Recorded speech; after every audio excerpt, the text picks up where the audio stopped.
অনেকে দিন দুপুরে ডাকাতের হাতে পড়েছেন, ছিনতাইকারীর কবলে পড়েছেন। আচ্ছা, আপনি কি ভর দুপুরে কখনো জিনের খপ্পরে পড়েছেন, তাও শত মানুষের ভিড়ে? শুনতে একটু অদ্ভুত লাগতে পারে, কিন্তু এই অদ্ভুত কাণ্ডই ঘটে গেল গত অক্টোবরের 29 তারিখে, তাও আমার সাথেই। চাঁদপুর থেকে শরীয়তপুর ভেতরগঞ্জে যাচ্ছিলাম আমার শ্বশুর বাড়িতে। ভোর 6টায় ঘুম থেকে উঠে আমি 10 ঘাড়িয়া বাজার থেকে রওনা করি। এদিকে হাজীগঞ্জ যেতে যেতে সময় হয়ে যায় সকাল 9টা। হাজীগঞ্জ 3 রাস্তার মোড়ে দাঁড়িয়ে গাড়ির অপেক্ষায় ছিলাম। যারা চাঁদপুর থাকেন তারা হাজীগঞ্জের পশ্চিম পাশের এই মোড়টা এতক্ষণে চিনেছেন। ঠিক সেই মুহূর্তে একজন ভিখারি আমাকে নরম এবং গম্ভীর স্বরে বলল, বাবা, কিছু টাকা দিবি? আমি বৃদ্ধ লোকটার দিকে তাকিয়ে দেখি ওনার চেহারাটা অনেক সুন্দর। মনে মনে আপসেটও হয়েছি, এমন সুন্দর চেহারার একজন লোক পেটের দায়ে রাস্তায় নামলো। এরপর আমি মানিব্যাগ বের করে যেই টাকা নেব, দেখি খুচরো কোনো টাকা নেই। আমি ওনাকে বললাম, চাচা, আপনার কাছে ভাঙতে হবে? লোকটা মাথা নাড়িয়ে না সূচক ইঙ্গিত করল এবং সেই মুহূর্তে স্টেশনে বাসও চলে আসে। আমি মানিব্যাগ পকেটে নিয়ে বাসে উঠে আসি। ওনাকেও আর কিছু বলিনি। যেহেতু আমার কাছে ভাঙতি টাকা নেই, তাই হয়তো উনি বুঝবেন ভেবে ব্যাপারটা আমি তেমন আমলে নেইনি। বাস থেমেছে সোজা চাঁদপুর বাস স্ট্যান্ডে। আমি বাস থেকে নেমে একটা সিএনজিতে উঠে চলে গেলাম ব্রিজের ওপারে। যারা চাঁদপুর বা লক্ষ্মীপুরে থাকেন, এই স্থানগুলো সম্পর্কে আপনাদের নিশ্চয়ই ধারণা থাকবে, কারণ আমি একমাত্র এখানেই হরিণা ফেরিঘাটের গাড়ি পাবো, আর এরপর ট্রলারে শরীয়তপুর যেতে হবে আমার। তো যখন আমি ব্রিজের ওপারে গিয়ে সিএনজিতে উঠেছি, খেয়াল করলাম একটু দূরে রেল লাইনের রাস্তায় সেই বৃদ্ধ লোক দাঁড়িয়ে আছে এবং তিনি আমার দিকেই তাকিয়ে আছেন। এই সিএনজি স্ট্যান্ড রেল লাইনের পাশেই, তাই আমি স্পষ্ট ওনাকে দেখতে পেয়েছি। কিন্তু আমি এই ভেবে অবাক হলাম, ওনাকে তো হাজীগঞ্জ ফেলে এসেছি, এত দূর আমার আগে উনি কিভাবে আসবেন? এই ব্যাপারটা নিয়ে ভাবতে ভাবতে লোকটি আমার কাছে এসে সেই নরম এবং গম্ভীর স্বরে বলল, বাবা, কিছু টাকা দিবি? আমি অবাক হয়ে ওনার দিকে কিছুক্ষণ তাকিয়েছিলাম। এত দূর আসতে আসতে আমার কাছে খুচরো টাকাও হয়েছে। আমি ঘর থেকে বেরিয়ে তড়িঘড়ি করে ওনাকে একটা 10 টাকার নোট দিলাম। উনি টাকাটা নিয়ে দেখলাম অন্যদিকে চলে যাচ্ছেন। এদিকে গাড়িতে লোক হয়ে যাওয়ায় ড্রাইভার গাড়ি স্টার্ট দেয় এবং রওনা করে হরিণাঘাটের উদ্দেশ্যে। ব্রিজের এপার থেকে হরিণাঘাট অবধি পুরো রাস্তায় আমি শুধু সেই বৃদ্ধ লোকটার কথাই ভেবেছি। উনি আমার মস্তিষ্কে যেন জড়িয়ে গেছেন। আমার আগে এত দূর উনি কিভাবে এলেন, এই ব্যাপারটা আমি বুঝে উঠতে পারছিলাম না। কিন্তু তখন আমি বুঝিনি সামনে আমার জন্য আরো অনেক বড় বিপদ অপেক্ষা করছে। হরিণাঘাটে নেমে আমি ট্রলার পাইনি। এদিকে দেখলাম ফেরি ছাড়ার সময় হয়ে গেছে। যেহেতু আমাকে আজকে গিয়ে আবার আজকের মধ্যেই ব্যাক করতে হবে, তাই আর সময় ব্যয় না করে আমি সেই ফেরিতেই উঠে গেলাম। আপনারা যারা ফেরিতে চলাচল করেছেন বা দেখেছেন, তারা নিশ্চয়ই জানেন ফেরির দ্বিতীয় অথবা তৃতীয় তলায় একটা ভাতের দোকান নয়তো চায়ের দোকান থাকে। যেহেতু 30 থেকে 40 মিনিটের জার্নি, তাই আমি দ্বিতীয় তলায় সেই চায়ের দোকানে বসলাম এবং দোকানিকে বললাম একটা রং চা দেওয়ার জন্য। এদিকে সিগারেট খাওয়ার বদ অভ্যাস থাকায় একটা সিগারেট ধরাই এবং নিজের ফোন বের করে আমার স্ত্রীকে মেসেঞ্জারে মেসেজ দিচ্ছি। চ্যাটিং করার মাঝে দোকানি এসে আমাকে চা নিতে বললেন। আমি ফোনের স্ক্রিন থেকে মাথা তুলে তাকাতেই দেখি আমার সামনের চেয়ারে সেই বৃদ্ধ লোকটা বসে আছেন। ওনাকে দেখেই আমার গা শিউরে উঠল। এইবার আমার হাত এবং পায়ের গোড়ালি কাঁপাকাঁপি শুরু করে। লোকটিকে চোখের সামনে দেখে আমি বিশ্বাস করতে পারছিলাম না, এই বৃদ্ধ লোক কিভাবে আমার আগে এখানে চলে এসেছেন। একবার আমি ভাবছি উনিও হয়তো শরীয়তপুর যাচ্ছেন, তাই বারবার অলৌকিকভাবে আমার সঙ্গে দেখা হয়ে যাচ্ছে। আবার ভাবছি জিন ভূত নয় তো, কিন্তু জিনও যদি হয় তবে এই ভর দুপুরে এইভাবে আমার পিছু নিবে কেন? সত্য মিথ্যা এবং অদ্ভুত সব ভাবনার মাঝে আমি যেন ডুবে যাচ্ছিলাম। তখনই দোকানি আমার ঘোর ভাঙিয়ে বলল, ভাই, চাকরি খাইবেন না নাকি? হঠাৎ ওনার গলার স্বর শুনে আমি দোকানের দিকে তাকালাম। ফোন পকেটে রেখে চায়ের কাপ হাতে নিতেই দেখি বৃদ্ধ লোকটা এবার আমার দিকে তাকিয়ে আছে। আমার কিছু বলার নেই, কিন্তু কেন যেন ওনার চোখ থেকে আমি চোখ সরাতে পারছিলাম না। তবে এইবারও উনি হাত বাড়িয়ে সেই গম্ভীর এবং নরম সুরে আমাকে বললেন, বাবা, কিছু টাকা দিবি? ওনার এই কণ্ঠটি যদি আপনারা কেউ শুনেন, তবে আমি নিশ্চিত এই স্বর আপনারা কখনো ভুলতে পারবেন না। যেহেতু পরপর 3বার শুনেছি আমি, তাই ওনার এই স্বর এবং টাকা চাওয়ার ধরনটি আমার মগজে গজগজ করছিল। আমি কি করব বুঝতে না পেরে চায়ের কাপ টেবিলে রাখি এবং পকেট থেকে মানি ব্যাগ বের করতে গেলে দোকানি এসে সেই ভিখারিকে বলে, এই চাচা, এখানেও ভিক্ষা করা লাগেনি? কাস্টমার না নষ্ট করলে আপনাকে শান্তি লাগে না? আমি খেয়াল করলাম দোকানির এমন কথা শুনেও বৃদ্ধ লোকটা আমার দিকে চেয়ে আছেন এবং ডান হাতটি আমার দিকে বাড়িয়ে দেয়া। কিন্তু এইবার আমার পাশে দোকানিকে পেয়ে সাহস করেই কৌতূহল বশত বলে বসলাম, চাচা, আপনাকে তো আমি হবিগঞ্জ দেখেছিলাম, এরপর ভাঙতি টাকা নাই তাই টাকা দেয়নি। এরপর ব্রিজের ওপারেও আপনাকে দেখলাম, আর 10 টাকাও দিলাম। আপনি আবার এখানে কিভাবে এলেন? আর কেন টাকা চেয়েছেন? নাকি ভুলে গেছেন যে আমি আপনাকে টাকা দিয়েছিলাম? আমার কথা শুনে দোকানিও দেখলাম এবার অবাক হলেন। এদিকে বৃদ্ধ লোকটা আমার কথা শুনে এবার হাত নামিয়ে নেন আর বসা থেকে উঠে সোজা 2য় তলা থেকে নেমে যেতে লাগলেন। হঠাৎ মনে হলো উনি খুব রেগে গেছেন। আমি তো হতভম্ব হয়ে তাকিয়েছিলাম। এদিকে দোকানিও অবাক হয়ে আমাকে জিজ্ঞাসা করলেন, কি ব্যাপার, এই লোক আপনার পিছু নিচ্ছে নাকি? দোকানের কথা শুনে আমি যেন এবার সাহস পেয়েছি। যদিও এই বৃদ্ধ লোককে আমি ভয় পাচ্ছি নাকি তার কর্মকাণ্ড আমাকে ভয় লাগিয়ে দিচ্ছে আমি বুঝতে পারছি না, কিন্তু আমি ভয় অনুভব করছিলাম তখন। এরপর আমি চা খেতে খেতে দোকানিকে বৃদ্ধ লোকটার ব্যাপারে সবটা বললাম। দোকানি আমার কথা শুনে বললেন, আজকাল ধান্দাবাজ বেড়ে গেছে, এই ব্যাটা আপনাকে ফলো করতেছে মনে হয়। আসেন জিজ্ঞেস করি। খেয়াল করেছি আমার সাথে দোকানিও এই রহস্যের সমাধান খুঁজছেন। দোকানির বয়স তেমন বেশি না, বয়স 26 থেকে 30-এর মতো। এরপর আমি এবং দোকানি 2য় তলা থেকে নেমে এলাম নিচে। আমি এর আগেও কয়েকবার ফেরিতে চলাচল করেছি। সবসময় মানুষজন কম হলেও 10-12 জন থাকতো, কিন্তু এইবার শুধু 2টা ছেলেকে দেখলাম। ওদের বাইক আছে, সেই বাইক নিয়ে দাঁড়িয়েছিলেন। আমি এবং দোকানি নিচে এসে খুঁজতে লাগলাম সেই বৃদ্ধ লোককে, কিন্তু আশেপাশে নেই। এদিকে বাইক নিয়ে দাঁড়িয়ে থাকা সেই ছেলেদের জিজ্ঞেস করলে তারা বলল, কই, অনেকক্ষণ যাবৎ তো আমরা দাঁড়ায় আছি এখানে, কোনো বৃদ্ধ লোককে তো দেখি নাই। ছেলে দুটার কথা শুনে দোকানি এবং আমি দুজনেই অবাক হলাম বেশ। এইবার আমার মাঝে জিন জিন ভাবটা চেপে বসে। দোকানি আমাকে বললেন, ভাই, ট্র্যাকে চিপা চাপা আছে মনে হয়, হয়তো লোকটা যখন নেমেছে তখন ভাইরা খেয়াল করেনি। দোকানি আমাকে কথাটা বলতে সেই দুটো ছেলে অবাক হয়ে আমাদের দিকে তাকিয়েছিল। আমিও দোকানির কথায় হ্যাঁ সম্মতি দিয়ে ফেরিতে থাকা ট্রাকগুলোর কিনারা চেক করতে লাগলাম। এদিকে ফেরির নিচের সব অংশ চেক করার পর যখন ওনাকে পাইনি, তখন বাথরুমেও গেলাম। দেখলাম ওয়াশরুমের দরজা খোলা, ভেতরে কেউ নেই। আমার সাথে এবার যেন দোকানিও পাগল হয়ে যাচ্ছিল। বেশ কিছু সময় নিচে খুঁজে আমরা ওপরে যাই এবং 2য় তলা আর 3য় তলায় ভালোভাবে চেক করি, কিন্তু সেই বৃদ্ধ লোকের দেখা পাইনি। নিরাশ হয়ে দুজনেই ফিরে যাই 2য় তলায়, অর্থাৎ দোকানির দোকানে। আমি বারবার দোকানি বলছি কারণ ওনার নামটা আমার জানা হয়নি।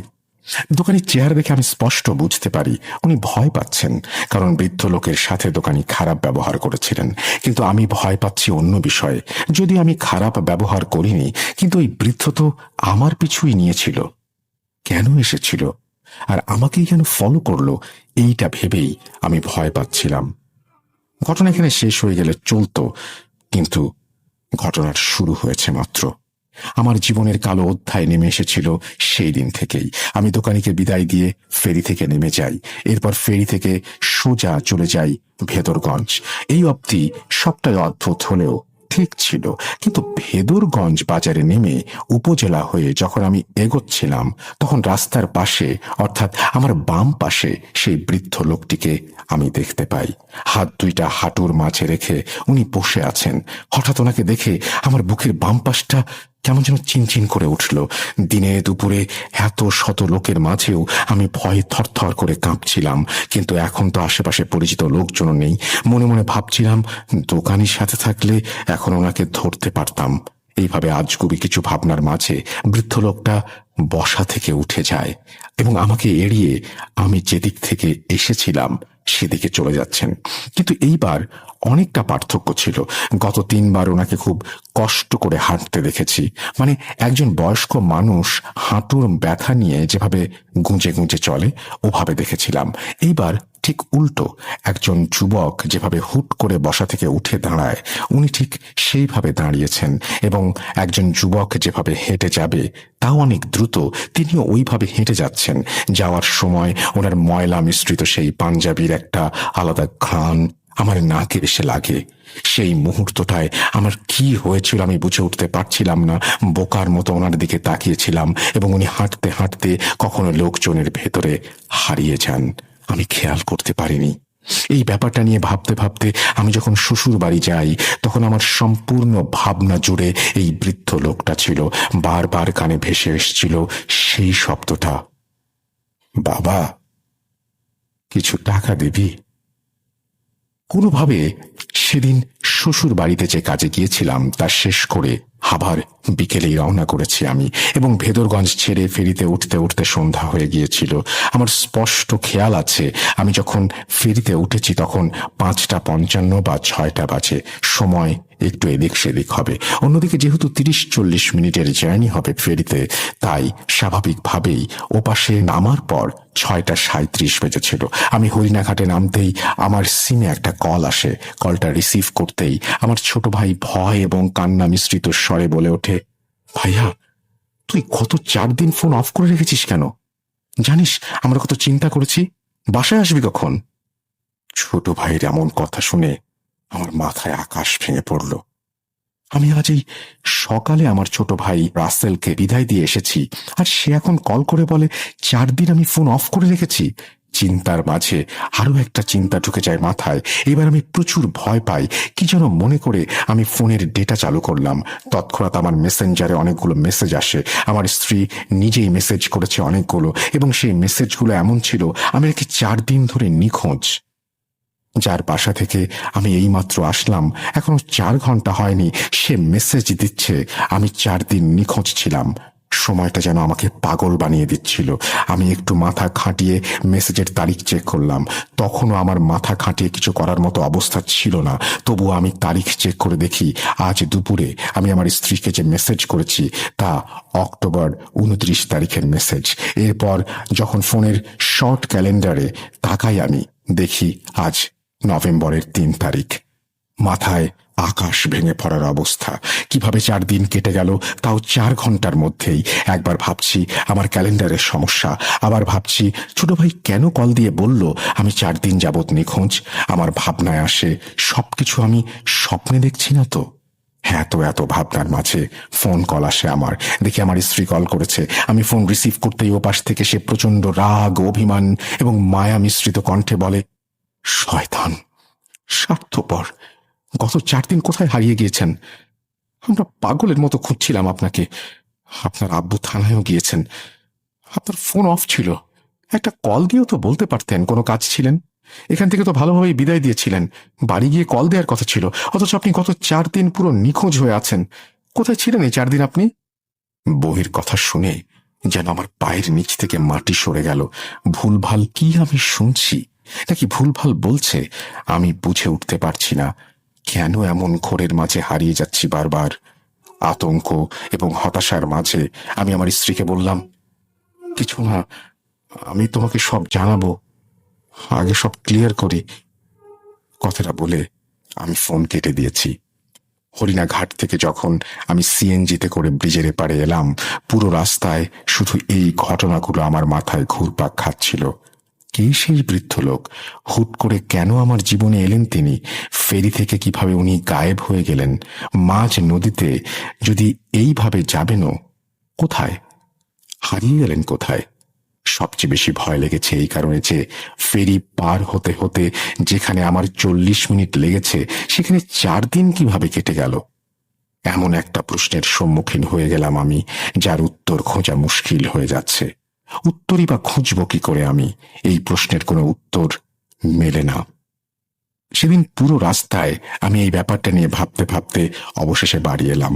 সবাই কল দিচ্ছিল আমাকে এবং রিসিভ করলে একটা কথাই শুনতে হচ্ছিল, এই 4 দিন কোথায় ছিলেন? বাড়িতে এসে কাউকে কিছু না বলে আমি সোজা গোসল করতে চলে যাই। বলে রাখি, আমাদের বাড়ির পুরুষেরা যে পুকুরে গোসল করে সেটি মসজিদের সামনে, এবং এই মসজিদ আমাদের বাড়ির গেটের সামনেই। পুকুরে নেমে গোসল সেরে আমি যখন কাপড় বদলাচ্ছিলাম, সেই মুহূর্তে আমার নাকে ওই ঘ্রাণটা এসে লাগে। অর্থাৎ শরীয়তপুর ভেদরগঞ্জ উপজেলার সামনে বৃদ্ধ লোকের যে ঘ্রাণ আমি পেয়েছিলাম, ঠিক সেই ঘ্রাণটি এখন আমি পাচ্ছি। রাত প্রায় 9টা বাজে। আমি ঘ্রাণ পেয়ে সঙ্গে সঙ্গে এদিক সেদিক তাকাই, কিন্তু আশেপাশে কেউ ছিল না। এইবার ভয়টা আরো বেশি বেড়ে যায়। আমার বোঝা হয়ে গেছে আমি কোনো জিন ভূতের খপ্পরে পড়েছি, কিন্তু এই অশরী আমার পিছু নিল কেন তা আমার জানা নেই। তাড়াহুড়া করে আমি জামা বদলে ফেলি, সাবান নিয়ে সোজা বাসায় এসে পড়ি। পরিবারের সবাই আমার দিকে 2টা নজরে তাকাচ্ছিল। একটা হচ্ছে 4 দিন কিছু না বলে কোথায় ছিলাম, তাও এখন চুপচাপ তাই রাগ। আরেকটি হচ্ছে 4 দিন পর আমাকে খুঁজে পেয়ে আনন্দ। সবার মুখের অবস্থা দেখে বিষয়টা আমি জানতে পারলেও সত্যটা কাউকে বলছিলাম না। কারণটা আগেই বলেছি, এই বিজ্ঞান যুগে এইসব জিন ভূতের ঘটনা মানুষ হাসাহাসির অংশ হিসেবে গ্রহণ করে, কিন্তু সে হাসে না যার সাথে ঘটে। মা আমাকে খেতে ডাকে, আমি খাবো না বলে বেরিয়ে যাই, কারণ বেশি দেরি করলে যদি বড়সড় ক্ষতি হয়। তাই তখনই একটা হুজুরের সাথে সাক্ষাৎ করি, এবং সেটাই আমার সঠিক মনে হয়েছে। রামগঞ্জের নাম করা সৈকত কবিরাজকে আশা করি অনেকেই চিনবেন। ওনার বাড়ি হাপানিয়া গ্রামে, যা আমাদের বাড়ি থেকে হেঁটে গেলে 15 মিনিটের রাস্তা। রাত 9টা 30 মিনিটে আমি একটা রিক্সা ভাড়া করে সৈকত কবিরাজের চেম্বারে যাই, কিন্তু দোকান বন্ধ থাকায় শেষমেশ ওনার বাসায় যেতে হয়। ওনার বাসার সামনে গিয়ে যখন আমি ডাক দিতে যাব, সেই মুহূর্তে উনি ঘর থেকে বেরিয়ে এসে আমাকে বলতে লাগলেন, তুই তাড়াতাড়ি বাড়ি ছেড়ে বের হ, কোনো প্রশ্ন করবি না, এই মুহূর্তে আমার বাড়ি ত্যাগ কর।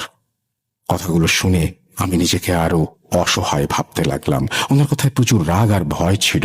আমি আসার আগেই হয়তো উনি ওনার জিনদের দিয়ে সব জানতে পেরেছেন, কারণ লোকে মুখে শুনেছি ওনার কাছে অনেক জিন আছে।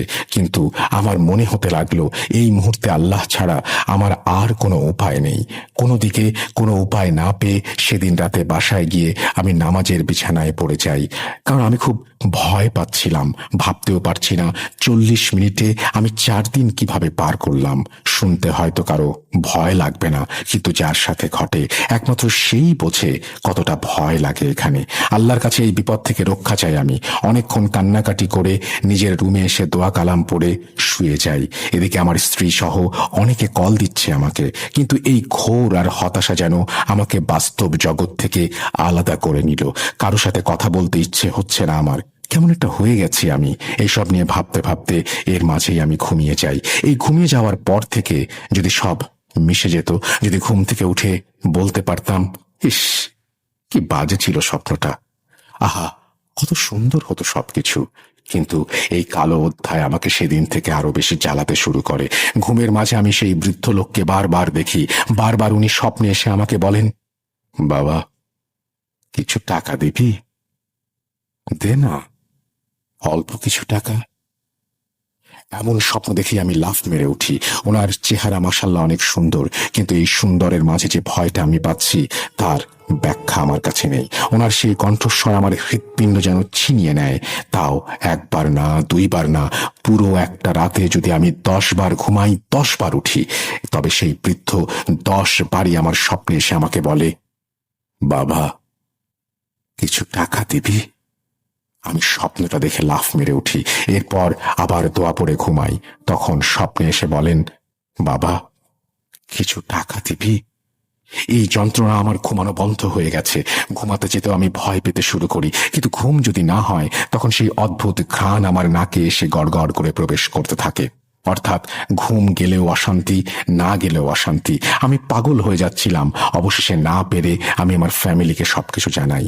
এরপরে মনে হচ্ছিল আমার ফ্যামিলিকে জানানোর আগেই আমি ভালো ছিলাম। ফ্যামিলিকে বলার পর থেকে আমার সাথে আরো অস্বাভাবিক ঘটনা ঘটতে শুরু করে। রাতে ঘরের টিনে কেউ সজোরে লাথি মারে, মনে হয় টিন এতক্ষণে ভেঙে পড়ে গেছে, কিন্তু যখন আমরা সেই স্থান চেক করি দেখি কোনো আঘাতের চিহ্ন নেই। আমি সেই অদ্ভুত ঘ্রাণ সবসময় পেতে শুরু করছিলাম। ঘর থেকে বের হলেই আমার মাথা ঘুরানো শুরু হতো, তাই বিছানায় প্রতিবন্ধীর মতো পড়ে গেছিলাম আমি। অনেক হুজুর, অনেক কবিরাজের কাছে যাওয়া হয়েছে, কিন্তু তারা বারবার আমার ফ্যামিলিকে তাড়িয়ে দিয়েছে। কেউ সমাধান করতে আসে না। কেন আসে না তা আমাকে কেউ বোঝাতেও পারে না। এইভাবে অনেক দিন কেটে যায়। আমি শুকিয়ে কাঠ হয়ে যাচ্ছিলাম, গায়ে লাগাতার জ্বর শুরু হয়েছে আমার, মৃত্যুর কবলে হেলে যাচ্ছিলাম দিন দিন। প্রতিদিন রাতে সেই বৃদ্ধ লোকটা স্বপ্নে এসে আমার কাছ থেকে টাকা চেয়েই যাচ্ছে। ভয়ে ঘুম না এলে আমাকে সেই ঘ্রাণ পাগল করে দেয়। এরপর 18 দিন পর সৈকত কবিরাজ আমাদের বাড়িতে আসেন। ওনার মুখে কে এই জিন এবং কিভাবে আমার জীবনের সাথে জড়িয়ে গেছে তা শুনতে পাই আমরা, এবং এইটা শুনে অনেক বেশি ভয় পেয়ে যাই। কবিরাজ আমাকে একটা তাবিজ বেঁধে দিয়ে গেছেন যাতে সেই জিন আমার আশেপাশে আসতে না পারে, কিন্তু এই তাবিজ আমাকে শুধু 2 দিন শান্তি দিয়েছিল। এরপর আরো সব ভয়ানক ঘটনা শুরু হয়। শুধু আমার সাথেই নয়, আমার পুরো ফ্যামিলির সাথেই। কি হয়েছিল আমাদের সাথে এবং কে ছিল এই বৃদ্ধ লোক তার সময় করে পরের এপিসোড শুরু হবার আগেই পাঠাবো ইনশাল্লাহ। আজ আর লিখতে পারছি না।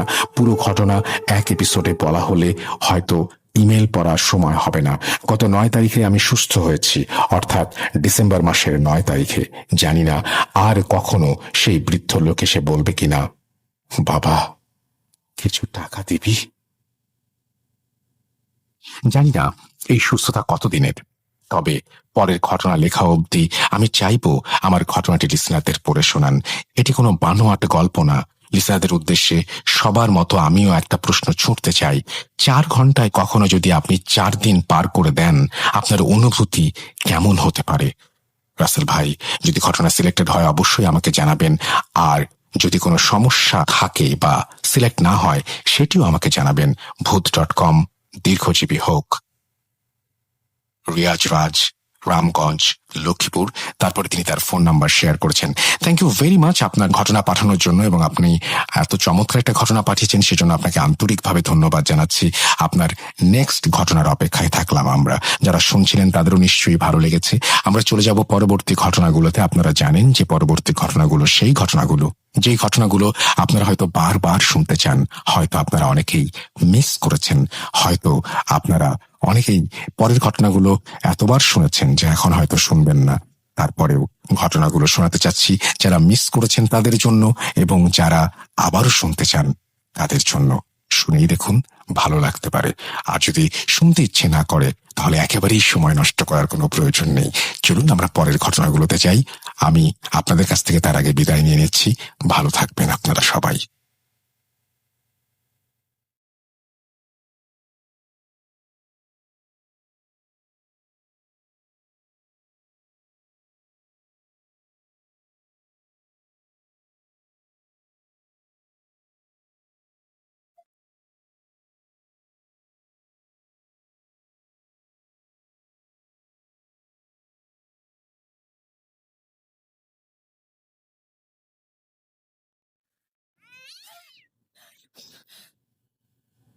আবার শুনতে পাচ্ছেন শব্দটা? ভয়ের আরেক নাম ভূত.com with Russell.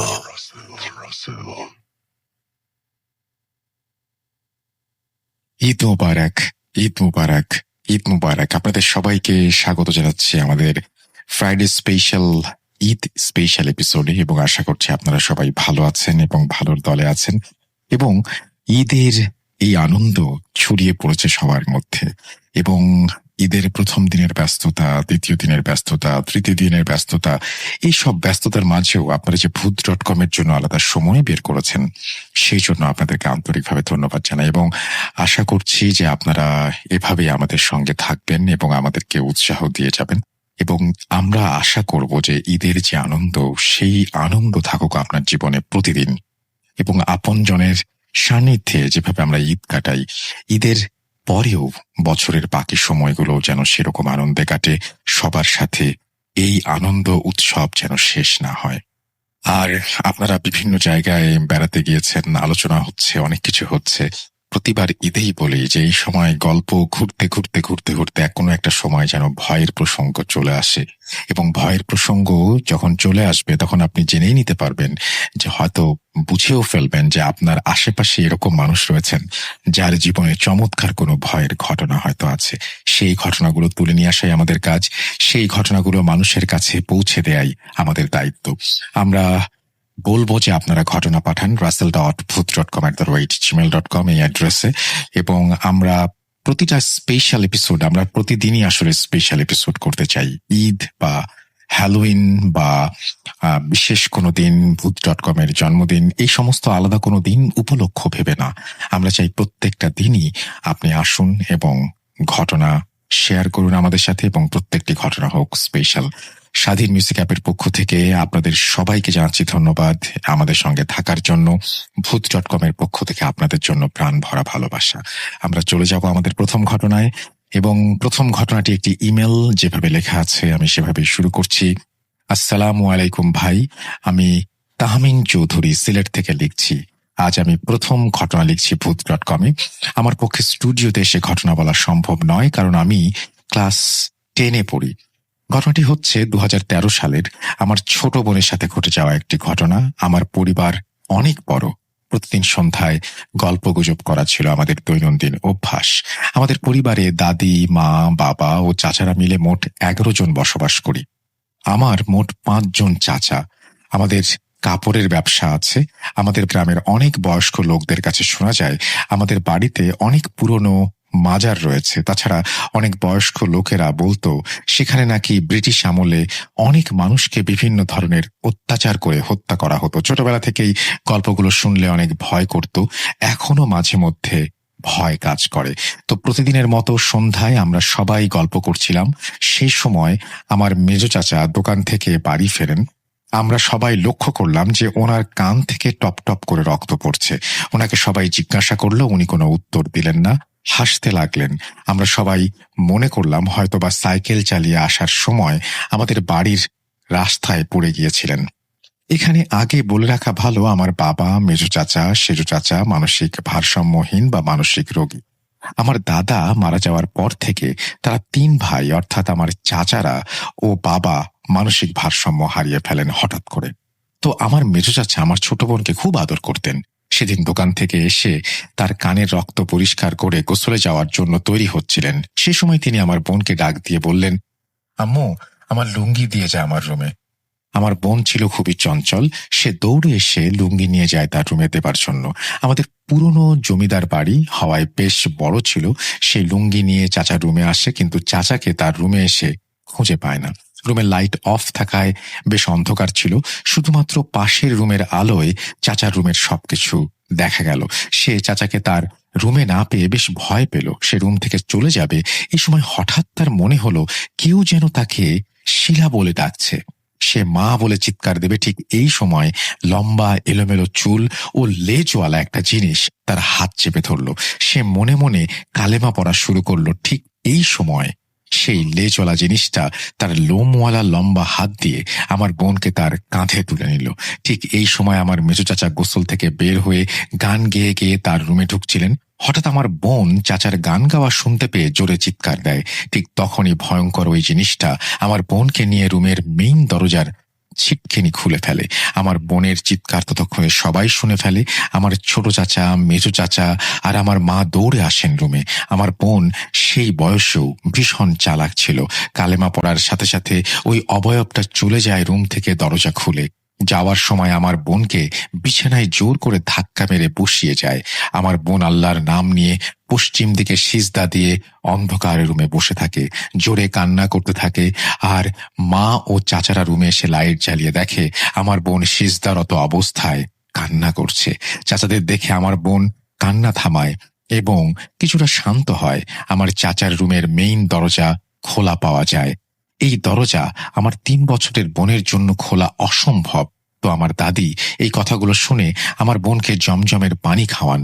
আমার দাদি খুব পরহেজগার একজন মানুষ। এরপর প্রায় 2 বছর কোনো সমস্যা হয়নি। কিন্তু 2 বছর পরে আমার বোন বিভিন্ন সমস্যায় ভুগতে থাকে। আরবি পড়তে বসলে শুধু চোখ বড় বড় করে তাকিয়ে থাকতো সবার দিকে। প্রায় সময়ই অকারণে ভয় পেত। একদিন আমাদের কাজের বুয়া একজন ভালো হুজুরের কথা বলেন আমাদের।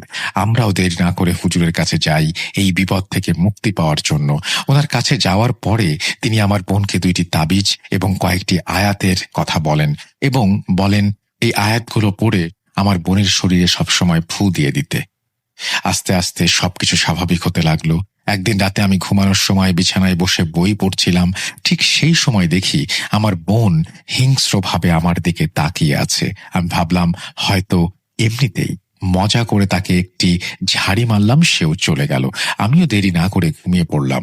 হঠাৎ মাঝরাতে আমার ঘুম ভাঙলো। আমি দেখি কাত হয়ে শুয়ে আছি। পাশ পরিবর্তন করার জন্য আমি ডান দিকে ফিরলাম। সেই মুহূর্তের কথা আমার আজও মনে পড়ে। আমি চাই না এই দৃশ্য যাতে আর দেখি।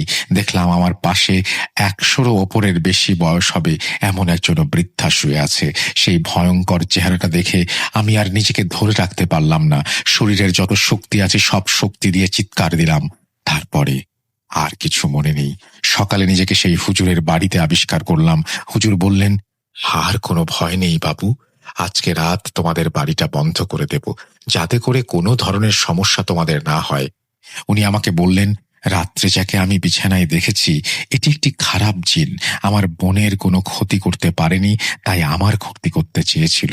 হুজুর আমার আম্মুকে বললেন, আপনারা বাড়ি চলে যান, আমি কিছু প্রস্তুতি নিয়ে আসছি, আর অবশ্যই 4টি পেরেক ও 7 পুকুরের পানি প্রস্তুত রাখবেন।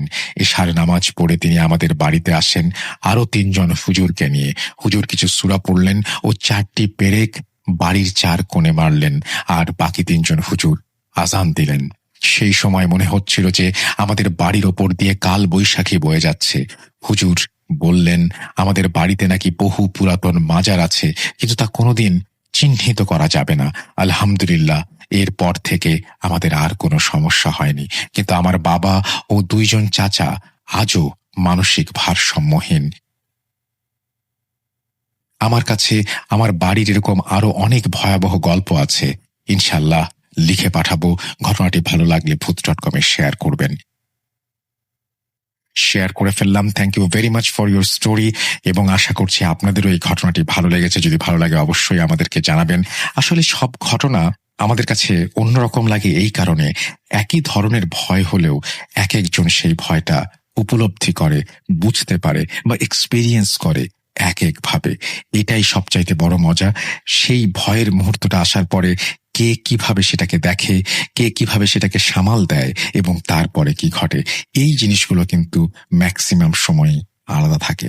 যাই হোক, ঈদের অনেক শুভেচ্ছা আপনাদের সবাইকে। ধৈর্য ধরে এই দিনেও আমাদের ঘটনা শুনছেন, সেজন্য আবারও ধন্যবাদ।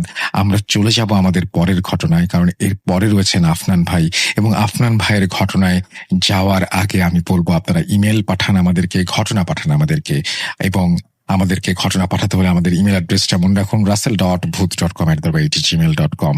আমরা চলে যাব আমাদের পরবর্তী ঘটনায়।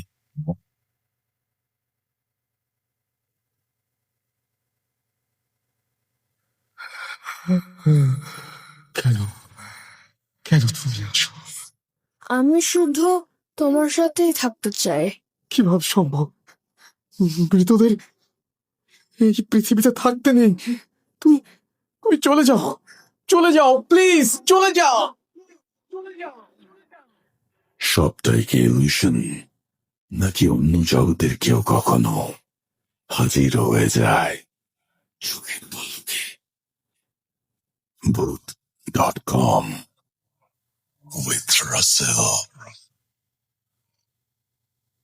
Welcome back. ঈদ মুবারক, ঈদ মুবারক, ঈদ মুবারক।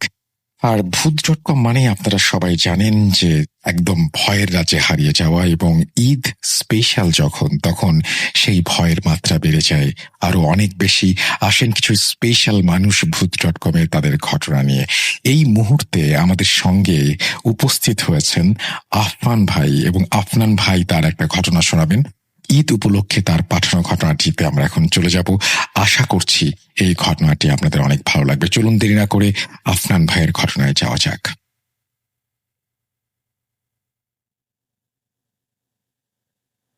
আসসালামু আলাইকুম।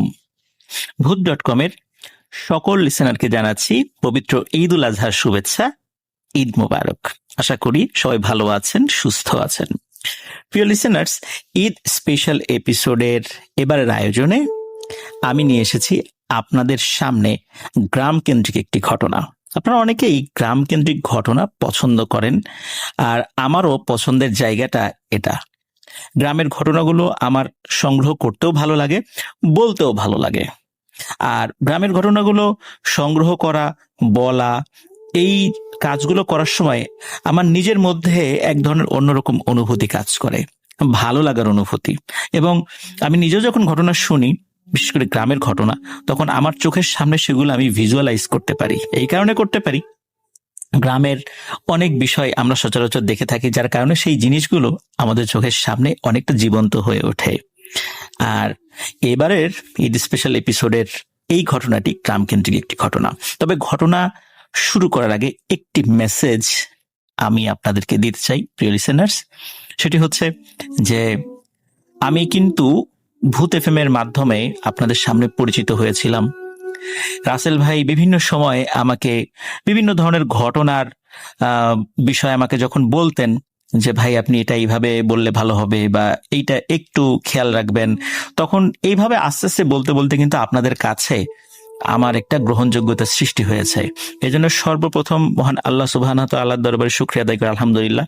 তারপর যে মানুষটির প্রতি আমি কৃতজ্ঞতা জ্ঞাপন করব, সেটি হচ্ছে আমাদের সকলের প্রিয় রাসেল ভাই। রাসেল ভাইয়ের অনুপ্রেরণা ছাড়া আমার মনে হয় না যে আমি যতটুকু আপনাদের কাছে গ্রহণযোগ্যতা পেয়েছি এই পর্যন্ত আমি আসতে পারতাম। এই কারণে আমার প্রথম পরিচয় কিন্তু আমি ভূত.com-এর একজন স্টোরি টেলার, তারপরে অন্য পরিচয়। সুতরাং আশা করছি যে আমি আমার অবস্থানটা পরিষ্কার করতে পেরেছি। ভূত.com যতদিন আছে, রাসেল ভাই যতদিন এভাবে আপনাদেরকে ভয়ের গল্প নিয়ে আপনাদের সামনে হাজির হবেন, ইনশাল্লাহ আমি সব সময় ভূত.com-এর সাথে আগে ছিলাম, এখনো আছে, ইনশাল্লাহ ভবিষ্যতেও থাকবো। আপনারা আমার জন্য দোয়া করবেন, রাসেল ভাই এবং রাসেল ভাইয়ের পরিবারের জন্য দোয়া করবেন, এবং ভূত.com-এর সকলের জন্য দোয়া করবেন যেন আপনাদের সামনে এইভাবেই আমরা সত্য ভয়ের ঘটনাগুলো নিয়ে হাজির হতে পারি। তো কথা না বাড়িয়ে মূল ঘটনায় চলে যাচ্ছি। এই ঘটনাটি আমাকে দিয়েছে সৌমিত্র রয়। তার বাসা ঢাকার বাসাবো এলাকায়, আর ওর গ্রামের বাড়ি ফরিদপুর জেলার মধুখালী উপজেলার নওপাড়া ইউনিয়নের সীতারামপুর গ্রামে। আর এই ঘটনাটি তিনি যখন সংগ্রহ করেছেন সেই সময়টা ছিল 2016 সাল। তিনি এসএসসি পরীক্ষা দেওয়ার পরে যে মাঝখানে একটি সময় পেয়েছিলেন, ওই সময়ে তার পরিবারের সাথে তিনি তার যে নানা বাড়িতে গিয়েছিলেন এই নওপাড়া ইউনিয়নে, এই সীতারামপুর গ্রাম আর কি তার যেটা। আর এই নওপাড়া ইউনিয়নের পাশে আরো একটি গ্রাম রয়েছে, এটার নাম হচ্ছে রায়জাদাপুর গ্রাম। ঘটনাটি মূলত এই রায়জাদাপুর গ্রামকে কেন্দ্র করে। আর যার সঙ্গে ঘটনাটি ঘটেছিল তিনি একজন ভ্যান চালক। তো ঘটনাটি কিভাবে সংগ্রহ করেছেন এই বিষয়ে আমি খুবই সংক্ষেপে একটি কথা বলতে চাই। সেটি হচ্ছে যে ওই সময়ে যখন তিনি 2016 সালে এই সৌমিত্র রয় উনি যখন গিয়েছিলেন তার নানা বাড়িতে, তো নানা বাড়িতে যাওয়ার পরে বিকালের দিকে একটু কাজ করতে বা ঘুরতে উনি বের হতেন। তো ওইখানে কাছাকাছি মধুমতি নদী রয়েছে, সেই দিকে যেতেন। তো ওই কাছাকাছি একটা জায়গা রয়েছে যেটা মধুখালীর কাছে, এইখানে কিন্তু একটা রাস্তা রয়েছে, যশোরের যে হাইওয়েটা, তো ওইখান দিয়ে যশোর খুলনা যাওয়া যায়, যশোর খুলনা হাইওয়ে বা মহাসড়ক যেটা। তো ওইখানে বাগাট নামক একটা জায়গা রয়েছে। আর বাগাটের মিষ্টান্ন দ্রব্য এটা সকলের খুব প্রিয়, স্পেশালি বাগাটের দইটা অনেকের কাছে প্রিয়। আমি নিজেও খেয়েছি, আপনারা অনেকে খেয়ে থাকতে পারেন। তো উনি ওই কিছু জিনিস, এই মিষ্টান্ন কিছু দ্রব্যাদি কেনার জন্য তার বাড়ি থেকে বলে দেওয়া হয়। তো উনি ওই জিনিসটা কেনার পর যখন যাচ্ছিলেন ওই সীতারামপুর গ্রামের দিকে, তখন যেই ভ্যানে উনি উঠেছিলেন, এই ভ্যান চালকের নাম হচ্ছেন নয়ন। তো ওই নয়ন সাহেব যখন উনি যখন তাকে ডাক দেন, ওখানে আরো ভ্যান ছিল, তো নয়ন সাহেব আসলে এমন ভাবে তাকে ডেকেছিলেন খুব আন্তরিকতার সাথে যে তার ভ্যানে ওঠার জন্য। আর এটা সৌমিত্রের কাছে ভালো লেগেছিল। ওই ভ্যানে ওঠেন। তো ভ্যানে তো আরো যাত্রী প্রয়োজন ছিল, একজনকে নিয়ে গেলে তো পোষাবে না। তো সৌমিত্র রয় বলেন যে আমার তো একটু তাড়াতাড়ি যেতে হবে, সন্ধ্যা লেগে যাচ্ছে, আমাকে নিয়ে চলেন, আমি আপনাকে বসিয়ে দেব। তখন ওই নয়ন সাহেব তার ভ্যানে নিয়ে তাকে যখন ওই সীতারামপুর গ্রামের দিকে নিয়ে যাচ্ছিলেন, তখন যেহেতু একাই ছিলেন ওই ভ্যানে, তখন এই সৌমিত্র রয় ওই ভ্যান চালকের সাথে কথা বলছিলেন যে রাতের বেলা আপনি ভ্যান ট্যান চালান, ভয় টয় লাগে না? তখন তিনি বলেছেন, হ্যাঁ ভয় টয় তো লাগেই, আর এই কারণে আমি রাতের বেলা ভ্যান চালাই না, সাধারণত সন্ধ্যার পরে একটু চালাই, এরপরে বাসায় চলে যাই। আমার বাবা আগে চালাতেন, অনেক রাত পর্যন্ত ভ্যান চালাতেন, কিন্তু একবার ভয় পেয়ে উনি আর চালান না, আর তারপরে একটা ক্ষতি হয়ে গিয়েছিল ওনার। তো এই কথাটা শোনার পর সৌমিত্রের আগ্রহ জন্মে যে আসলে কি ঘটনাটি ছিল। আর প্রথম দিকে বলতে চান নাই ওই নয়ন সাহেব, তারপরে বলেছিলেন। সেই বিষয়টি আপনাদের সামনে এখন বলতে যাচ্ছি। প্রিয় লিসেনার্স, ঘটনার যেই সময়টা, মানে মূল যে সময়টা, এই সময়টা ছিল 1980 সাল, তখনও শুরু হয় নাই, এর ঠিক আগের দিকে, এক্সাক্ট সাল বলতে পারেননি, তবে 80 সালের আগে, মহান মুক্তিযুদ্ধের পরে, এর একটা মধ্যবর্তী সময় এই ঘটনাটি ঘটেছিল। ওই সময়ে এই নয়ন সাহেবের যিনি বাবা, উনি ভ্যান চালাতেন রায়জাদাপুর থেকে বাগাট পর্যন্ত আসতেন, আর বাগাট থেকে রায়জাদাপুর যেতেন। এই এতটুকু সীমানার মধ্যে তার ভ্যান চালানোটা সীমাবদ্ধ ছিল। তার বাড়িও রায়জাদাপুর গ্রামের একটা জায়গায়, সেই গ্রামের ওই যে জায়গাটা, ওই জায়গাটার নামের শেষে পাড়া শব্দটা রয়েছে। তো ওটা কি পাড়া, এটা সৌমিত্র রায় মানে ভুলে গিয়েছেন, যার কারণে আমাকে বলতে পারেননি, যেটা নয়ন সাহেব বলেছিলেন আর কি। তো মূল গ্রামটা রায়জাদাপুর গ্রাম। তো রায়জাদাপুর থেকে বাগাট পর্যন্ত যাত্রীদেরকে নিয়ে আসতেন, আবার বাগাট থেকে যাত্রীদেরকে রায়জাদাপুর পর্যন্ত নিয়ে যেতেন। তো এটাই ছিল মূলত তার ভ্যান চালনার জীবনটা, মানে এইটুক জায়গার মধ্যে তিনি সবসময় কাজ করতেন। তো অনেক সকালবেলা বের হতেন, ওই ভ্যান চালাতে চালাতে দুপুরবেলা কিছু যাত্রী পেলে আবার বাড়ির দিকে আসতেন, আবার খাওয়া দাওয়া করে আবার বের হতেন। আর অনেক রাত পর্যন্ত অপেক্ষা করতেন, কারণ দেখা যেত যে ঢাকা থেকে যাত্রীরা অনেক সময় এসে ভ্যান পায় না গ্রামে যাওয়ার জন্য। এই জন্য বেশ উনি এই বিষয়ে খুব আন্তরিক ছিলেন, যাতে করে লোকজন সবসময় ভ্যান পায়। এই জন্য উনি সবার মধ্যে দীর্ঘ রাত করে ভ্যান চালাতেন। আর রাত বলতে কিন্তু তখন রাত 10টা কি সর্বোচ্চ 11টা, এইটা কিন্তু ওই সময় অনেক রাত ছিল। এখন নয় অনেক আলো চারদিকে আছে, লাইট হয়েছে, সকলে টেলিভিশন দেখে, ইন্টারনেট ব্রাউজ করে, যার কারণে অনেকে অনেক রাত পর্যন্ত জেগে থাকে, কিন্তু ওই সময়টা কিন্তু অনেক রাত। এটা প্রিয় লিসেনার্স আপনারা বুঝতেই পারছেন। তো এইভাবে উনি কাজ করতেন। একবার কি হলো যে রাত তখন আনুমানিক যে কয়টা উনি জানেন না, তখন অনেক রাত হয়ে গেছে, ওনার হাতে তো ঘড়ি ছিল না। তবে ওনার বর্ণনা মতে হয়তো বা 10:30 কি সর্বোচ্চ 11টা বাজতে পারে, এমন একটা আইডিয়া তার ছিল। তো ওই সময়ে উনি দীর্ঘ সময় অপেক্ষা করে যখন বাগাট বাজার থেকে কোনো যাত্রী পাচ্ছিলেন না, তখন উনি খালি ভ্যানটা নিয়ে রায়জাদাপুরের দিকে যাত্রা শুরু করেন। তো ওই যে রাস্তাটা, ওই রাস্তাটার ওই সময় এমন ছিল যে প্রায় 8-10 মিনিট ভ্যান চালালেও আশেপাশে কোনো ঘর বাড়ি দেখা যায় না, শুধু গাছ, রাস্তার দুপাশে ঝোপঝাড়। আর রাস্তা তখন পাকা ছিল না, মাটির রাস্তা ছিল। বর্ষাকালে ওই রাস্তা দিয়ে ভ্যান চালানো তো দূরের কথা, হাঁটাটাই অনেক কঠিন হয়ে যেত। আর ওই সময়টা ছিল শীতকাল আসবে আসবে ভাব, এমন একটা সময়, মানে রাতের বেলা ঠান্ডা পড়ে। তো উনি যাচ্ছেন, তো যেতে যেতে একটা জায়গায় উনি আসেন। আসার পর ওইখানে মূলত ওই যেই প্রায় 10 মিনিট পথ, যেটা যে যার মধ্যে কোনো ঘর বাড়ি নাই, শুধু ঝোপঝাড় আর দূরে ফসলের ক্ষেত, এমন একটা জায়গাতে উনি ভ্যান চালিয়ে যাচ্ছিলেন।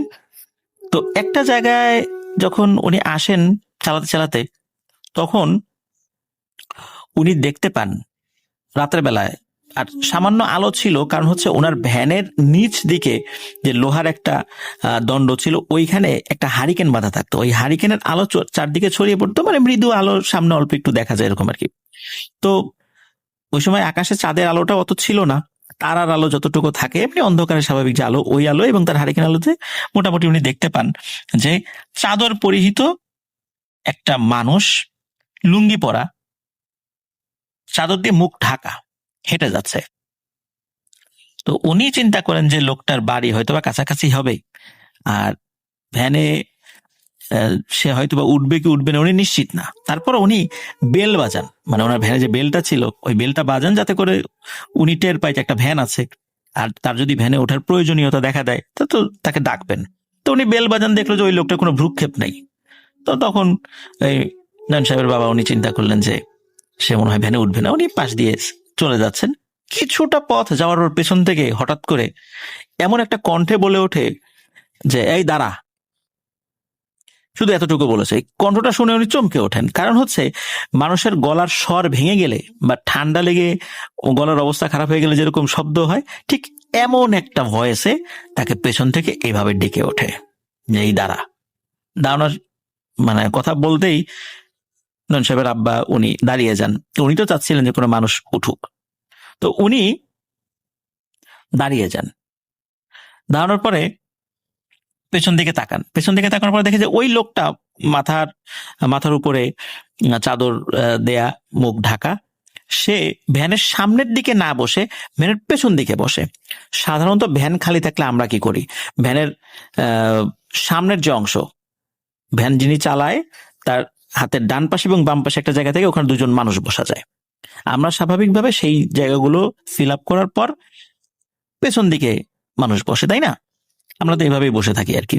তো ওই লোকটি সামনে আসে না, উনি পেছনে বসে। পেছনে বসে এমন ভাবে বসে, দুই পা ঝুলিয়ে দিয়ে, ভ্যানের পেছন দিকে দুই পা ঝুলিয়ে দিয়ে বসে। মানে নয়ন সাহেবের আব্বুর পিঠ যেদিকে, তার মানে আর যিনি বসেছেন পা ঝুলিয়ে, তার পিঠ ওই দিকে, মানে অপোজিট ডিরেকশনে বসেছেন। সামনে বসলে তো সেম ডিরেকশন হয়। উনি যখন বসেছেন, নয়ন সাহেবের আব্বা উনি ফিল করেন যে বসার পর স্বাভাবিকভাবে একটা ঝাঁকি লাগে ফ্যানে, এরকম কোনো ঝাঁকি লাগলো না। তো উনি এই বিষয়টা নিয়ে আসলে অতটা চিন্তা করেননি। উনি চিন্তা করলেন যে ঠিক আছে, এবার যাওয়া শুরু করি। তো ভ্যান চালানো শুরু করে দেন। চালানো শুরু করার পর একটা ফিলিংস আসে যে একটা মানুষ ওনার ভ্যানে উঠে বসলো, কিন্তু ভ্যানটা আসলে ওরকমটা মনে হচ্ছে না যে খুব ভারী হয়ে গেছে, মানে হচ্ছে একদম স্বাভাবিক ব্যাপার। আর মনে হচ্ছে ভ্যান খালি। তো আসলে উনি চিন্তা করেন কি ব্যাপার, ভ্যান একজন মানুষ উঠলো, ভার লাগে না কেন? উনি মাঝে মাঝে পেছনে তাকিয়ে দেখছেন যে পিছনে লোক আছে কিনা। হ্যাঁ, পেছনে তো লোক আছে। তো উনি আবার ভেবেছেন যে এই লোকটার ওজন মনে হয় খুব হালকা, যার কারণে ওনার কাছে সেই ওয়েটটা মনে হচ্ছে না। কিন্তু এতটা হালকা হওয়া কি সম্ভব কিনা এটা উনি ভাবছেন। ভাবতে ভাবতে একবার চিন্তা করেন যে আচ্ছা, এই লোকটা যাবেটা কোথায়, এটা তো একটু বলার দরকার তাকে। উনি বলেন যে ভাই, কোথায় যাবেন, কোন জায়গা নামাবো? কয়েকবার জিজ্ঞেস করার পর পেছন থেকে ওই যে ভাঙা ভাঙা ভয়েসে বলে ওঠে, এই মিয়া, এত কথা কইস কে, সোজা চালা, কিচ্ছু জিজ্ঞেস করবি না, সময় হলে আমি নেমে যাব, এইভাবে বলে। তো উনি চিন্তা করেন যে এই লোকটা মনে হয় একটু অভদ্র গোছের বা হোমরা সোমরা টাইপের কোনো লোক হবে, নাহলে এরকম ব্যবহার করার তো কথা না। যাই হোক, যেহেতু সোজা রাস্তা, হয়তো বা কোনো একটা জায়গায় এই পথেই নেমে যাবে, এই জন্য সে বলতে চাচ্ছে, বা তার মেজাজ মর্জি গরম আছে। তো নয়ন সাহেবের আব্বার কোনো কথা বলে না। তো এর মধ্যে কি হয়, নয়ন সাহেবের আব্বা হঠাৎ করে উনি ফিল করছেন ওনার প্রচন্ড ঘুম পাচ্ছে। মানে এমন ঘুম, ওনার কাছে মনে হচ্ছে যে উনি ঘুমিয়ে পড়ে যাবেন। একটা মানুষ ভ্যান চালাচ্ছে রাস্তায়, এই ভ্যান চালানো অবস্থায় কিন্তু এইভাবে প্রচন্ড ঘুম আসার কথা না। কারণ ওই পরিশ্রমের কারণে ঘুমটা চোখ থেকে সরে যাওয়ার কথা। আর ঘুম যদি কোনো কারণে এসেও থাকে, হয়তো মৃদু ঘুম আসবে। উনি এমন ঘুম মানে ফিল করছেন, মনে হচ্ছে উনি ভ্যান আর চালাতেই পারবেন না। সবচাইতে ভয়ানক ব্যাপার যেটা ঘটে সেটা হলো, মানে অদ্ভুত ব্যাপার, উনি ভ্যান চালাতে চালাতে ঘুমিয়ে যান। মানে ওই সিটে বসা অবস্থায় ঘুমিয়ে উনি হ্যান্ডেলের উপরে পড়ে যান। এরপরে ওনার কিছু মনে নাই, কতক্ষণ ঘুমিয়েছেন এটাও উনি বলতে পারেন না। হঠাৎ করে ওনার ঘুম ভেঙে যায়। ঘুম ভাঙার পর উনি মানে মাথাটা উঠান।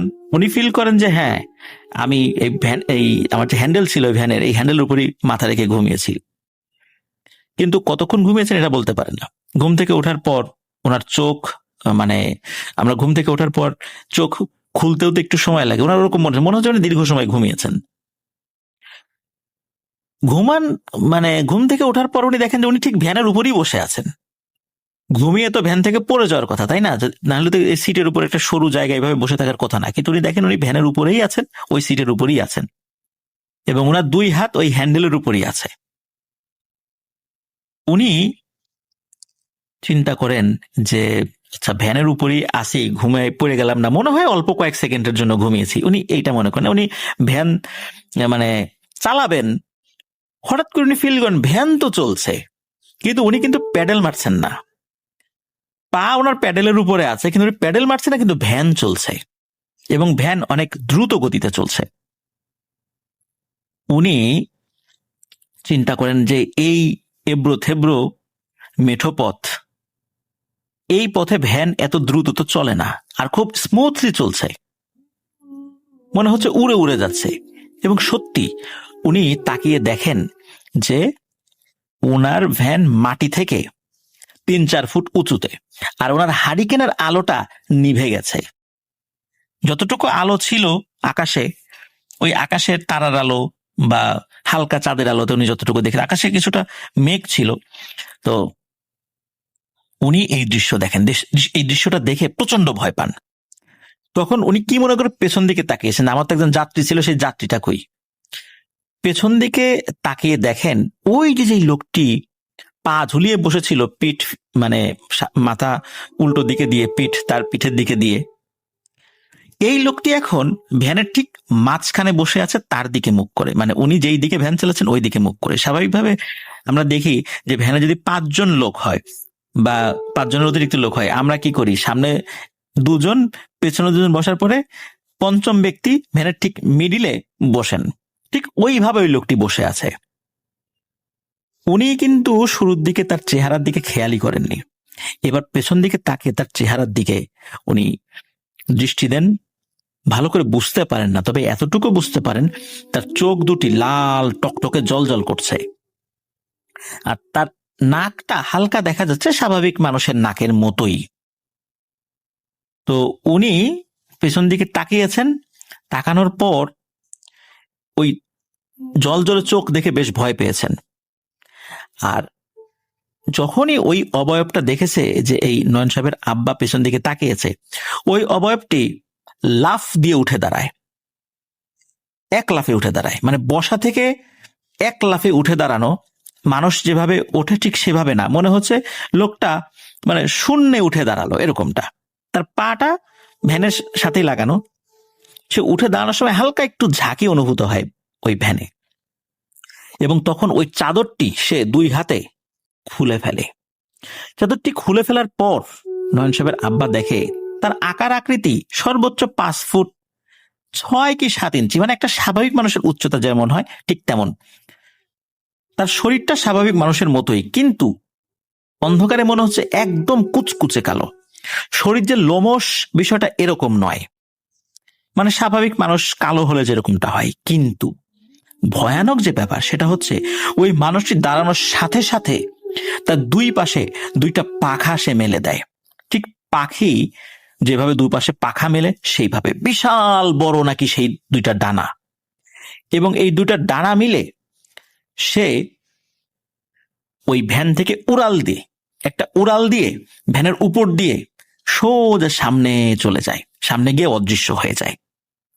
নয়ন সাহেবের আব্বা এই জিনিসটা দেখে, যখনই ওই জিনিসটা উড়াল দিয়ে সামনের দিকে চলে গেছে, তখনই ওই ভ্যানটি শূন্য থেকে ধপাস করে মাটির নিচে পড়েছে। তো মাটির নিচে না, উপরে পড়েছে আর কি। তো মাটির উপরে পড়ার সাথে সাথে ধরেন যে 4 ফুট উপর থেকে যদি ভ্যান মাটির উপর ঠাস করে পড়ে, তখন অবস্থা কি হয়, ওই ভ্যানটি কাত হয়ে পড়ে যায়, ভ্যানের চাকা বা কোনো জিনিসপত্র ভেঙে যেতে পারে, এটাই স্বাভাবিক। তো ভ্যানটি যখন ঠাস করে নিচে পড়েছে এবং পড়ার পর একপাশে কাত হয়ে যায়, আর নয়ন সাহেবের আব্বা ওই ভ্যানের নিচে পড়েন। উনি মাথায় প্রচন্ড আঘাত পান, এরপরে ওনার আর কিছু মনে নাই। সকালবেলা যখন লোকজন ওই দিক দিয়ে যাচ্ছিল, তারা দেখে যে একটা ভ্যান উল্টে পড়ে আছে, কাছে গিয়ে দেখে ওইটা নয়নের আব্বা। তখন তারা তাকে উদ্ধার করে বাড়িতে নিয়ে যায়, চেষ্টা তদবির করে ওনার সেন্স ফেরানো হয়।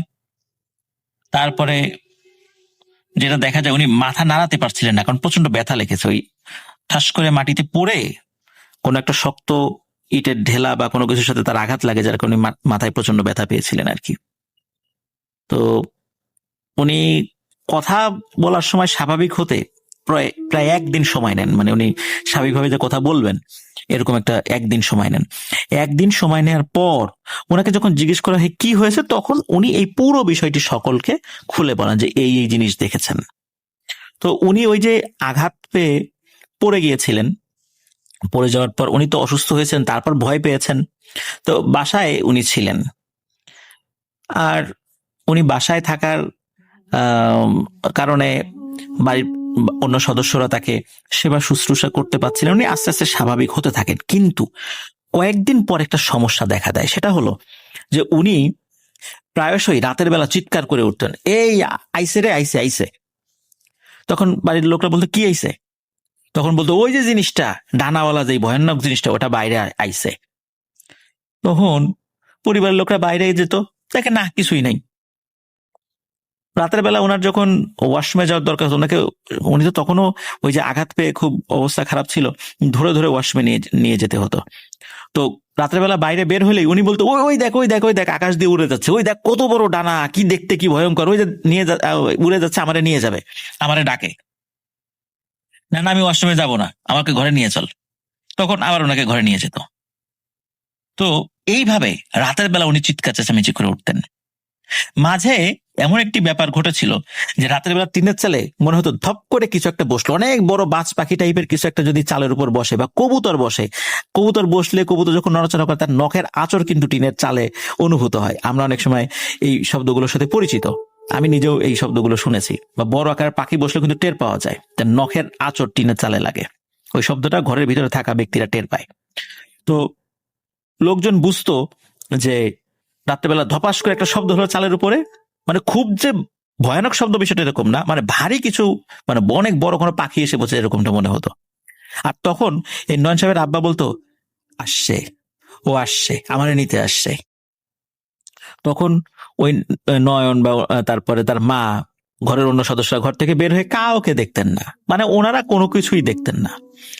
কিন্তু শব্দটা তারা বেশ কিছুদিন পরে শুনেছিলেন, এরকম শব্দ হতো রাতের বেলা। তখন বুঝতেন যে এই নয়ন সাহেবের আব্বা ঠিক কথাই বলছেন, সত্যি কিছু একটা আসে রাতের বেলা, কিন্তু তারা কোনো সময় কোনো কিছু দেখেনি। এক রাত্রে নয়ন সাহেবের আব্বা স্বাভাবিকভাবেই খাওয়া দাওয়া করে ঘুমিয়েছেন। সকালবেলা তার স্ত্রী যখন তাকে ডাকতে গেছেন, তখন দেখে যে তার কোনো নড়াচড়া বা কোনো পাওয়া যাচ্ছে না, সারা শব্দ পাওয়া যাচ্ছে না। তিনি চিৎকার চেঁচামেচি শুরু করেন, লোকজন আসে বাসায় আসার পর দেখা যায় যে তিনি আর এই দুনিয়াতে নেই, মারা গেছেন। রাতের বেলা কোনো কিছু দেখে ভয় পেয়েছেন বিষয়টা এমন কিনা এটা কেউ বলতে পারে না, তবে উনি যেহেতু আগে ভয় পেয়েছিলেন আর উনার এই ধরনের একটা ভয় ভীতি কাজ করছিল, রাতের বেলা এরকম চিৎকার চেঁচামেচি করতেন, সবাই ধারণা করা হয় ওই ভয়ের কারণেই তিনি রাতের বেলা মারা গিয়েছেন। তো এই নয়ন সাহেব উনি লেখাপড়া করতেন, পরবর্তী ওনার বাবার মৃত্যুর পর ওনার পরিবারের হাল ধরতে হয়, যার কারণে তারপর থেকেই তিনি ভ্যান চালান। তো 2016 সালে ঘটনাটি সৌমিত্র রয় সংগ্রহ করেছিল। আমি জানি না নয়ন সাহেব এখনো ভ্যান চালান কিনা, আর যদি চালিয়ে থাকেন হয়তো ওই এলাকার কেউ এখনো নয়ন সাহেবকে মানে চিনে থাকবেন, বা তিনি যদি এখনো এলাকায় থেকে থাকেন তাহলে আমাদের মেসেজটা তাকে পৌঁছে দেবেন যে আপনার বাবার সঙ্গে ঘটে যাওয়া ঘটনাটি সৌমিত্র রায়ের মাধ্যমে আমরা জানতে পেরেছি। যিনি শুনবেন অবশ্যই নয়ন সাহেবের কাছে আমাদের এই মেসেজটা পৌঁছে দেওয়ার অনুরোধ রইল। প্রিয় লিসেনার্স, আশা করছি এই ঘটনাটি আপনাদের ভালো লেগেছে। আমি আবারও বলছি, গ্রামের ঘটনা আমার কাছে সংগ্রহ করতেও ভালো লাগে, আমার বলতেও ভালো লাগে এবং আমার শুনতেও ভালো লাগে। এই কারণে গ্রামের ঘটনাগুলো আমি বেশি বেশি করে আপনাদের সামনে উপস্থাপন করার চেষ্টা করি। তো এটি ছিল ঘটনা। আবারও পবিত্র ঈদ উল আজহার শুভেচ্ছা, ঈদ মোবারক জানিয়ে আমার এই ঘটনা থেকে আপনাদের কাছ থেকে বিদায় নিচ্ছি। আসসালামু আলাইকুম।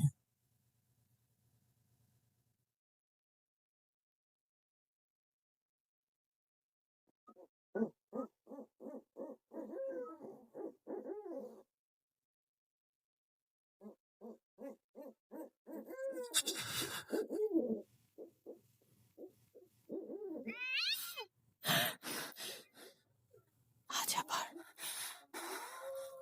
শুনতে পাচ্ছেন শব্দটা? আমার আয়নার ভেতরে রোজ এভাবেই আসি।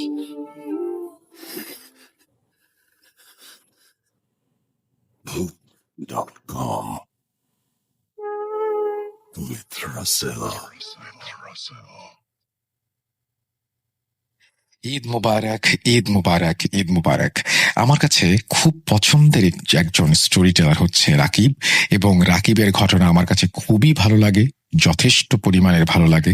আর সে কারণেই রাকিবের ঘটনা আমরা শোনাতে চাই আপনাদেরকে। এবং রাকিব এই মুহূর্তে আমাদেরকে যে স্টোরিটি পাঠিয়েছেন সেটিও ঈদ উপলক্ষে একদম টাটকা স্টোরি। একেবারে আমার মনে আছে যে খুব রিসেন্টলি পাঠানো একটি ঘটনা, যখন আমরা ঈদের স্টোরিজ চাচ্ছিলাম, এবং আমরা কিন্তু একটা ঈদের স্টোরি সিলেক্ট করেছি প্রথমেই ইমেইলের মাধ্যমে। সুতরাং আমরা কিন্তু সাধারণ মানুষ সবকিছু মিলিয়ে সবার ঘটনাই আমরা শোনাচ্ছি আপনাদেরকে। এবং রবিবারে যে আপনারা শুনবেন যে স্টোরিটা, সেটাও একটা ডিফারেন্ট মানুষেরই ঘটনা। তো আমরা কথা না বাড়িয়ে সরাসরি রাকিবের ঘটনায় যাচ্ছি। আশা করছি এই ঘটনাটি ভালো লাগবে আপনাদের কাছে। চলুন ঘটনা শুনে আসি।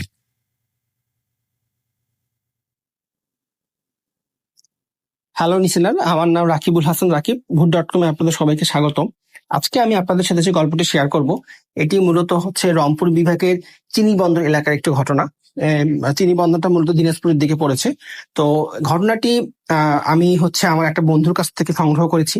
তো ঘটনাটি আমার বন্ধু আমাকে যেভাবে বলেছে আমি ঠিক সেভাবে আপনাদের সামনে এখন প্রেজেন্ট করব। তো ঘটনাটি মূল হচ্ছে চরিত্র হচ্ছে একজন ভ্যান চালক।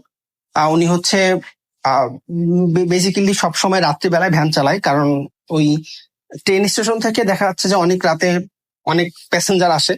তো ওই প্যাসেঞ্জারদেরকে যদি উনি রাত্রে হচ্ছে নিয়ে যাওয়া আসা করে, দিনের বেলার থেকে রাত্রে একটু বেশি টাকা পয়সা পাওয়া যায়, এই জন্য উনি রাতেই ভ্যান বেশি চলায়, বা উনি রাতে ভ্যান চালাতে বেশি স্বাচ্ছন্দ্য বোধ করে। তো ঘটনাটি আজ থেকে প্রায় 15-16 বছর আগের ঘটনাটি। এটা হচ্ছে রাসেল ভাই আমি বলতেছি। তো ঘটনাটি উনি একদিন ঢাকা থেকে একটা ট্রেন আসে। ট্রেন আসার পর উনি আসলে ওই প্যাসেঞ্জারকে ওনার গন্তব্য স্থানে নিয়ে যাওয়ার পর উনি যখন বাসার দিকে মুভ করে, তখন উনি দেখতে পায় যে ধান ক্ষেতের পাশে দুটো কবুতর, দুইজনের পাশে মুখ করে দাঁড়িয়ে আছে। তা উনি আসলে গ্রামের যেহেতু লোক, এইভাবে কোনো কিছু না ভেবে উনি একটা কবুতরকে জোরে একটা ইট দিয়ে আঘাত করে। আঘাত করার পর যেই ইয়েটা হয় যে ওই কবুতরটা পা ভেঙে যায়। উনি যখন পরে আরেকটা যে কবুতর ছিল, ওই কবুতরটা উড়ে চলে যায়। উনি যখন একটা কবুতরকে আঘাত করার পর যে সমস্যাটা হয় রাসেল ভাই, বিকট শব্দ হয়। নর্মালি হচ্ছে রাসেল ভাই, যদি গাড়ির টায়ার বাস্ট হয়ে যায়, বা যদি কোনো দেখা যাচ্ছে যে কোনো ভারী বস্তু যদি উপর থেকে নিচে পড়ে, তো যেরকম একটা শব্দ হয়, এরকম একটা শব্দ হয়। এবং উনি শব্দটা উনিও মোটামুটি একটু ভয় পায় শব্দটা হওয়ার পর। তো আসলে এটা উনি আর মাথায় নেয়নি। ওই আহত অবস্থায় উনি কবুতরটাকে নিয়ে যায়। আর উনি যেহেতু মুসলমান, তো উনি হচ্ছে যেভাবে আমাদের একটা হালাল ভাবে পশুকে জবাই করে খেতে হয়, উনি ওই প্রসেসিং এ ওই কবুতরটাকে উনি হচ্ছে জবাই করে উনি ওনার পরিবার সবাইকে নিয়ে খাওয়া দাওয়া করে।